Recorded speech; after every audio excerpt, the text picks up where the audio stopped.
are there any other technologies or trends that you're seeing in the HR world that are solving those problems?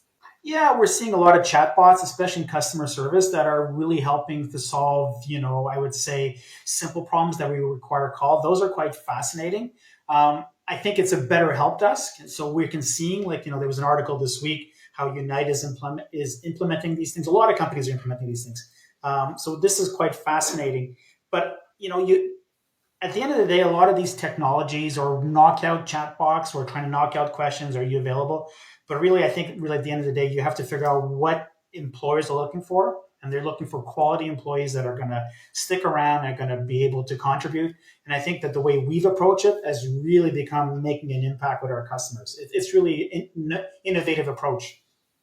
And how do you stand out during this process? I know a lot of people have been talking about recently that just the job market is not great and they're not being noticed and they're not being seen. And all of these technologies can sometimes hurt the job seeker when it comes to padding resumes and applying to a million jobs at once and things like that. So are there ways that people can still stand out during this process and make it a little bit easier? Yeah, I think it's always trying to upskill. It's one of I was just in the Philippines, and the whole country is trying to upskill.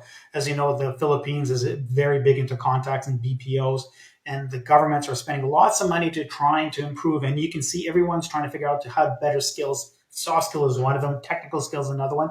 But you have to be constantly growth minded, and you have to constantly be learning. And I think there's resources available. I have children and they're using ChatGPT to improve their skills, both hard and soft skills, constantly. So I think that the resources are there, and it's just a matter for someone who wants a job. Opportunities are there.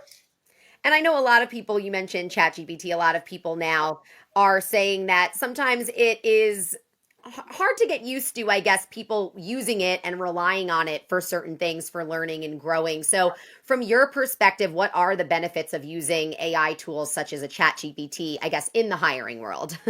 Yeah, in the hiring world, I think the advantage is that it gives you a lot of insight into your candidates. It gives you insight into your organization if you're using it well.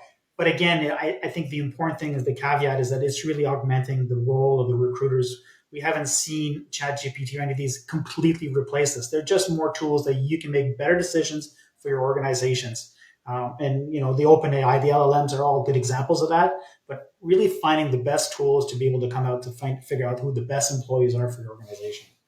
So, in your opinion, I think from what you said, the human aspect won't be taken out of the hiring process completely, you don't think. But I mean, who knows in the next 5 years? I don't think so. Especially if you're going up as more managerial jobs. The interview still plays a role, but there's definitely opportunities to optimize using artificial intelligence and optimization tools. We're seeing that everywhere. Like it's really important, especially the hourly worker. The role of the interview is just really rethinking what the interview is for. Well, to wrap up our conversation today, whenever I have our innovators and leaders on the show, I always like to kind of end on any tips that you would want to give to the job seekers out there. I know we talk a lot about the industry nuts and bolts, but for anyone out there that listens that are looking for jobs right now in this tumultuous world we're in, what are maybe some of those top tips to get that job?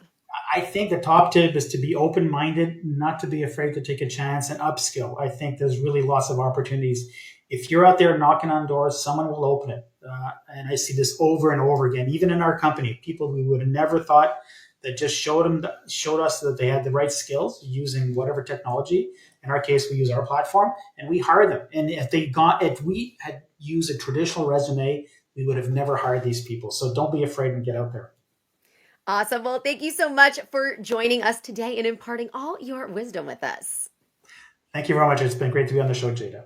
Thank you, and thank you for everyone out there listening. You can catch us every Friday at 11 a.m. Pacific Time. If you're hungry for more Purple Acorn shows, head to purpleacornnetwork.com or Acorn on LinkedIn. See you next time, right from the desk with Jada Montemorano.